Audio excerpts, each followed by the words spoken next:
আমাদের মাঝে থেকে যিনি গেলেন শতবর্ষী একজন প্রবীণ মুরব্বী,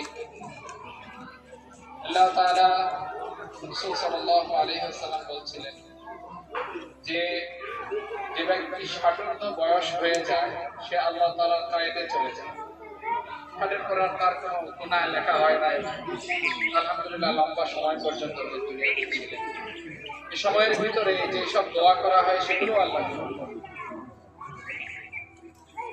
আলহামদুলিল্লাহ উনি যে হালতে গেলেন, অসুস্থ ছিলেন দীর্ঘদিন, আল্লাহ তাআলা ওনাকে উঠিয়ে নিয়েছেন। আমাদেরকেও যাইতে হবে যেভাবে উনি গেছেন।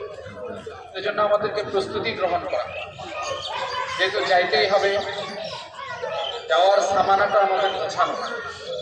আমরা যখন কোথাও সফরে যাই তখন সাথে সামানা নিয়ে যাই, যে আমরা ঢাকায় যে কোথায় থাকবো, কি খাবো, কিভাবে। এই জগৎ থেকে যখন আমরা পরজগতে যাব, সেই জগতের জন্য সামানা গোছানো দরকার। আমাদের শিক্ষা নেওয়া যে আমরা আমাদের যে অবস্থানে ফিরে যাব, সেই অবস্থানের সামানের জন্য আমরা গুছিয়ে দুনিয়া থেকে। আল্লাহ তাআলা আমাদেরকে কবুল করুন। সামনে আমাদের